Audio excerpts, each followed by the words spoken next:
The Sri Lankan government has carried out a genocidal war against the people of Ilam Tamil. The strategy to destroy the LTT completely became clear even as early as 1996. And of course, you see full-blown what the strategy is all about, no? Come the year 2009, from January to May. Basically, the strategy of the Sri Lankan government is barbaric, extremely brutal.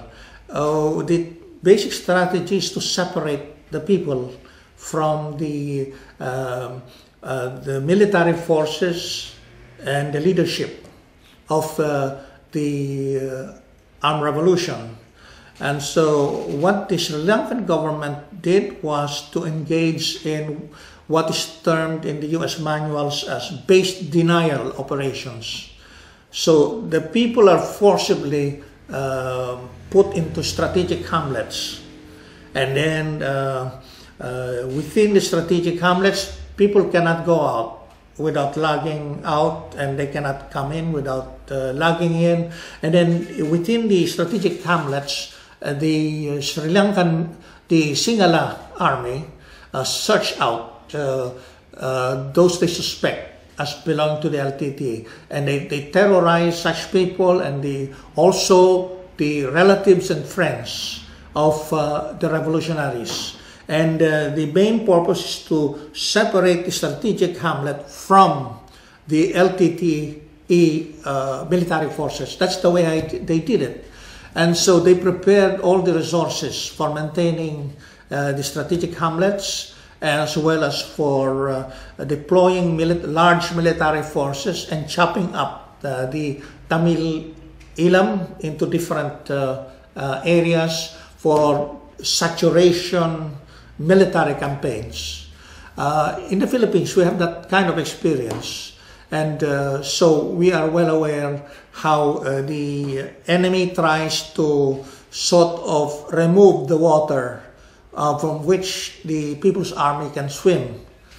The Sri Lankan army on the ground was able to use all kinds of barbarities to put into effect the base denial operations and for saturation military campaigns. And at the same time, they have their air force. But that is not much. The imperialist powers, especially the US, provided the satellite coverage, and then all kinds of weapons were supplied. So you have the pinpointing of the possible areas where the LTT was, and so these places were bombed savagely, and all kinds of bombs were provided. Cluster bombs, chemical weapons, and so on were provided. The genocidal war is being carried out in many ways. I have already described the genocidal war by military means, but and this is something that can be settled within a definite period of time, as apparently it was effected, it was completed, no, in May 2009. But there is such a thing as genocidal war, which is protracted to eliminate completely the Ilam Tamil identity, and to suppress once and for all. There's that attempt, no, of the Sri Lankan government to kill off completely the identity as well as aspirations of the sovereign people of Ilam Tamil. And this kind of genocidal war is carried out by cultural means, by pretenses at protecting human rights, but the main point is really to make people bow down or kneel down before the sovereignty of the Sinhala government. And then you have control of health and other means by which people can survive. So people are in very miserable conditions in many places, and you find disease running rampant, and so you have this very physical side of people going hungry and dying. For the people of Ilam Tamil, the main thing is sovereignty, and that's a democratic right, that's a human right. But I'm against the use of such glittering terms as human rights and reconciliation insofar as they are used to prettify the ugly face of the fascism and chauvinism of the Sri Lankan government. And the point is, they don't, I would call the use of human rights and reconciliation as mere pretenses. They won't really punish those who committed war crimes and human rights violations against the people of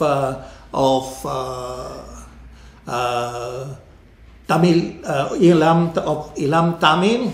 But they use these phrases in order to make themselves look. I mean, the Sri Lankan government makes use of these phrases if only to prettify their appearance, and at the same time enforce their chauvinistic and fascistic authority over the Ilam Tamil people. And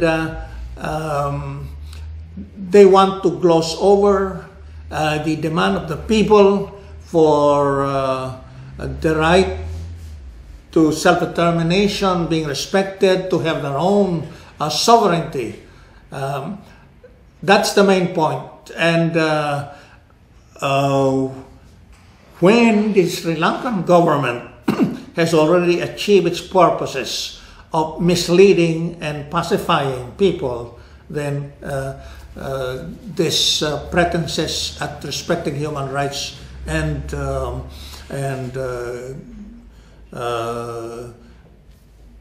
going for reconciliation would disappear. No, these are temporary catchphrases that the Sri Lankan government is using. There are striking similarities between the struggles of the Filipino people and the people of Ilam Tamil. Both fight for national liberation and democracy. And in waging the struggle for national liberation and democracy, they engage in protracted people's war. So that's the main similarity between the two peoples in waging armed revolution. The reactionary state, like that of the Philippines and Sri Lanka, they are instruments of repression, instruments of oppression against the people. And so the people have to wage armed revolution in order to overthrow that oppression. It is the sovereign will to liberate themselves, to achieve national independence, democracy, development, social justice. So there are those just objectives of their revolutionary struggles. In a sense, every revolutionary movement is a movement that separates from an oppressive state. And in the case of the Philippines, the people engaged in armed revolution in order to do away with the Manila-centered reactionary government of big compradors and landlords. Now, but stressively, in the case of the Ilam Tamil people, you have a people that is practically under colonial domination by the Sinhala government, and which tries to impose a unitary state to subordinate the Ilam Tamil people. So that is very distinctive, because you have a people with its own language, history and culture, its a clear homeland, and its aspirations for national and social liberation against a chauvinistic state that deprives them and attacks their right to national self-determination. And so the Ilam people have a very direct obligation of fighting for their own sovereignty against a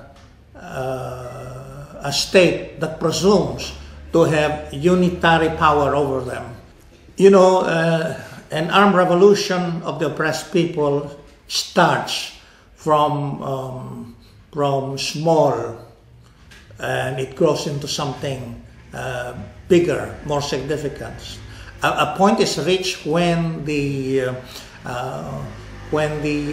opposite side, the enemy force, tries to explore the possibility of using peace negotiations in order to pacify the armed revolution. And so, and then there are international actors that are on the lookout of being able to, facilitate or open the possibilities of peace negotiations. And so, in the case of Ilam Tamil, the struggle has reached such a point that the Norwegian government got interested in facilitating peace negotiations. And also, in the case of the armed revolution of the Filipino people, a point has been reached that the Manila government has considered it wise to have negotiations, and the international actors have the opportunity of coming in as facilitators. You see, peace negotiations, even for a revolutionary army or revolutionary force that is about to win total victory, peace negotiations are necessary in order to have exchange of prisoners, and then that would allow the winning revolutionary army to be able to launch offensives on the opposite side without the danger of hitting its own comrades. No, I'm just citing this as something optimal for a revolutionary movement. I'm saying that, but I think we start from the basic point that when your enemy announces to the entire world that it wants to negotiate peace, you would be the loser if you just ignore, or you simply blatantly dismiss the offer of peace negotiations. So, peace negotiations offer the revolutionaries the opportunity to broadcast what they stand for. They have the chance to tell the whole world what's the program, and to enhance the people's understanding of what they are fighting for. And so all attempts are made to, let's say, have the other side come across. And so in the case of the struggle of the Ilam people, I think it was reasonable to have peace negotiations in the hope that the Sri Lankan government could probably agree to something. Why not? If, let's say, the Sri Lankan government would agree to, recognizing the statehood of the Tamil Elam. But of course, the other side will also have its idea of subjugating even more the Elam Tamil people. But then the peace negotiations will demonstrate what really the two sides want. And it's a case of the people deciding. The people of Elam Tamil can decide for themselves what they want. Then they become more determined to carry out, to realize what they want. And the other side can be as stubborn and as hostile as it wants, but that will only underscore the need for national and social liberation that the Elam Tamil want. Marxism-Leninism calls for world proletarian revolution, and the Communist Manifesto says that workers have no countries. But that is a hyperbolic statement to stress the need for proletarian internationalism against bourgeois cosmopolitanism. But Marxist-Leninists are not advocates of world wars. It is clear to them that revolutions are won in particular countries. Now, insofar as the world has developed since the Communist Manifesto, there are countries that have been classified as left, no? And indeed, at certain junctures in the history of the world, there are countries that can be definitively called socialist. Now, with reference to certain countries supporting the Sri Lankan government against LTTE, I would say that they have diplomatic considerations. Even if there is an expectation that a people fighting for self-determination should be supported by left governments, in real political life, there is what you call the diplomatic relations of countries in which certain issues allow them to band together, let's say against traditional colonial powers and imperialist powers. But on specific issues, from one to the other, there is inconsistency. So I think that it is always the responsibility of revolutionary movements to do their own diplomatic work, to gain solidarity at every possible level, at the level of states and at the level of the people, and in order to reduce the possibility of certain governments, even if called left, that there is a possibility of precluding that they not only sympathize but cooperate with certain governments in opposing revolutionary movements.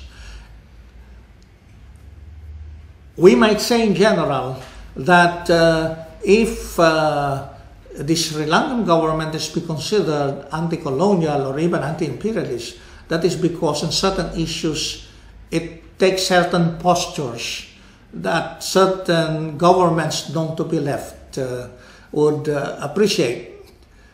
So in that distinctive world of diplomacy, you don't find a consistent support for revolutionary movements. You see, in the history of the working class, there are countries which have passed through stages of being socialist and then becoming revisionist, and there are also countries that do some amount of social welfare and assert a great deal their national sovereignty against imperialist powers. But you don't see the consistency that you would find in a truly socialist country that is led by a Marxist-Leninist party. Marxist-Leninist parties have no choice but to support struggles of the people for national and social liberation. It's a positive action for various forces and people of Ilam Tamil to uphold what has been presented as the Tamil Sovereignty Cognition Declaration. The most important thing now is for the revolutionary consciousness about Tamil sovereignty to spread. There is the basis that cannot be extirpated. The wish of the Ilam Tamil people to have their own state, to assert their sovereignty, it cannot be suppressed. And the defeat suffered in May 2009 is only a temporary thing, because the Ilam Tamil people will keep on fighting for what is their right. I'm going to read a poem which I wrote in 1968. So it was well in advance of the launching of the People's War in 1969. And I think that the people's wish for armed revolution through guerrilla warfare has been fulfilled and has been carried out for decades already. And so this is a poetic expression of the people's desire to be freed from their oppressors and exploiters. The guerrilla is like a poet, keen to the rustle of leaves, the break of twigs, the ripples of the river, the smell of fire, and the ashes of departure. The guerrilla is like a poet. He has merged with the trees, the bushes, and the rocks. Ambiguous but precise, well versed on the law of motion and master of myriad images. The guerrilla is like a poet, enrhymed with nature, the subtle greenery, the inner silence, the outer innocence, the steel tensile ingrace that ensnares the enemy. The guerrilla is like a poet.